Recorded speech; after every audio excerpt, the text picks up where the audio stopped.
Let's look at another scheduling approach, that is finite capacity scheduling.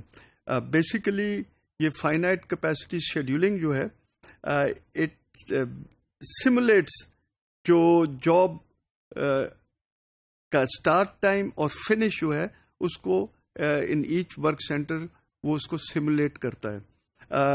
Detail scheduled for each job is developed for each work center, اور اگر کہیں work centres کے اوپر اس کے دوران جو ہم نے شیڈیولنگ کر رہے ہیں جس کو ہم کہہ رہے ہیں کہ سمولیٹ کرتا ہے، اس کے دوران ہمیں کسی میں کیپیسٹی اوور لوڈ نظر آ رہا ہو تو اس کے اندر پھر مینجمنٹ ول یوز کچھ رولز جو کہ پرائرٹائزنگ رولز ہیں، جس کے اندر first come first serve, smallest operation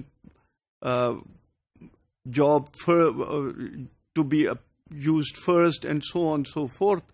وہ اس قسم کے پرائرٹائزنگ رولز ہو سکتے ہیں. اس کے اندر کسی کسٹمر کی زیادہ امپورٹنس ہے تو اس کا لوڈ پہلے کیا جائے، اینڈ اسی طرح اس کو یوز کیا جا سکتا ہے. اس کے اندر let's look at work centre 300. جیسے کہ ہم نے کیا تھا فرام پروڈکٹ اے کا، بیسیکلی ہم نے کہا کہ اوکے یہ ہمارا 8 آورس کی ریکوائرمنٹ آ رہی ہے تقریباً ہر ویک میں، اور اس کے بیسس کے اوپر ہم نے اس کو لوڈ کرنا ہے. اب ہوتا یہ ہے کہ ورک سینٹر 300 کے اوپر صرف یہ پروڈکٹ جو سی ہے، کمپوننٹ سی، یہی نہیں پرفارم ہو رہا بلکہ اس میں اور بھی پروڈکٹس پروڈیوس ہو رہے ہیں، اور اس کے اندر سروس پارٹس بھی پروڈیوس ہو رہے ہوں گے. سروس پارٹس کی پروبیبلی زیادہ ڈیمانڈ ہوگی مارکیٹ سے، ریگولر کیونکہ وہ یوز ہو رہے ہیں تو اس کی شاید زیادہ ڈیمانڈ ہو کمپیئر ٹو یہ جو ہم نے ایم آر پی کے بیسس کے اوپر ڈٹرمن کیا ہے کمپوننٹ سی کی requirement. Basically if we look at the next جو کہ انفینٹ لوڈنگ کا چارٹ ہے، اس کے اندر یہ جیسے کہ میں نے بتایا جو کہ ہمارے میرون کلر کے اندر ریڈش براؤن جو ہے that is planned orders. Release جو ہے جو ایم آر پی کے تھرو ہو رہے ہیں، ایم پی ایس کے بیسس پر ڈپینڈنٹ ڈیمانڈ کے، جبکہ دس از جو کہ گریش لائٹ گرے کلر کے اندر ہے that is open shop orders. اب اس کے اندر جب ہم نے لوڈ کیا تو بیسیکلی ہمارے پاس جو لوڈ آ رہا ہے وہ اس سے زیادہ ورک سینٹر 300 میں کئی جگہ کے اوپر لوڈ ہو رہا ہے. 80 آورس کی لوڈنگ ہونی ہے لیکن ہماری اس سے زیادہ کی ہو رہی ہے. سو بیسیکلی کمبینیشن کے اندر جب ہم کرتے ہیں تو اس میں کچھ اوور لوڈ ہو جاتا ہے. اب اس کے اندر اگر ہم فائنائٹ لوڈنگ کے اوپر لے کر جائیں تو اس سے کیا ہوگا، اس کے اندر بیسیکلی ہم جو ایڈجسٹ کریں گے، جو پلانڈ آرڈر ریلیزز ہیں ان کو ایڈجسٹ کریں گے اور ان کو ایک جگہ پر in combination with basically the service parts ان کی پروڈکشن ہم لے کر آئیں گے.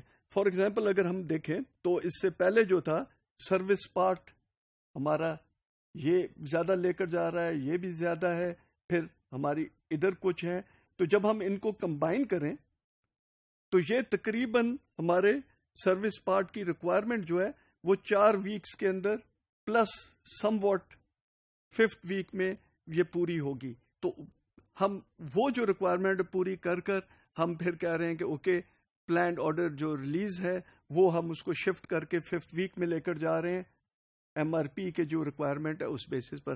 اسی طرح ہم اس کو اسپریڈ آؤٹ کر لیتے ہیں، موو کر جاتے ہیں پلانڈ آرڈر ریلیز کو ٹو ایڈجسٹ فار جو ہمارے پاس کیپیسٹی ہے اس کے لیے. یہ دیکھ لیں اس کے اندر ہم نے شفٹ کر کر ڈفرینٹ اس کے اندر موو کر گئے ہیں. بیسیکلی جیسے میں نے کہا تھا کہ یہ اٹس اے سیمولیشن. ہوتا یہ ہے کہ رینڈمنیس کی وجہ سے یوزلی ایکچوئل ٹائم جو ہے وہ شیڈیول ٹائمز کے ساتھ میچ نہیں کرتے. رینڈمنیس کیا ریزن ہے؟ ہر سسٹم کے اندر دیر از رینڈمنیس انہیرنٹ، جس کی وجہ سے سیم فار ایگزامپل ایک ایگزامپل لے لیں کہ کوائن ٹاس کرنے کا ہے، 50-50 چانس ہے ہیڈ اور ٹیل کا. ہم کوائن ٹاس کرتے ہیں. اگر رینڈمنس نہ ہو تو ایک بار ہیڈ اور دوسری بار ٹیل آنا چاہیے، پھر ہیڈ ٹیل آنی چاہیے. لیکن کیونکہ رینڈمنس اس کے اندر سسٹم میں ہے، سو ہو سکتا ہے کہ 3 ہیڈز آئیں اور پھر ایک ٹیل آئے، پھر ایک ہیڈ آئے اور 2 ٹیلز آئیں، and so on so fourth. تو اس کے اندر یہ موو کرے گا اور اس طرح اس کا یہ رینڈمنس کی وجہ سے سیم نہیں آئے گا. اسی طرح انوینٹری ہے، اسٹیبل انوینٹری ہے، لیکن رینڈمنس کی وجہ سے ہر روز سیم کوانٹٹی کی ڈیمانڈ نہیں آئے گی، وہ چینج ہوگی. انوینٹری سسٹم کے اندر ڈیمانڈ جو ریکوائرمنٹ ہے وہ چینج ہو جائے گی.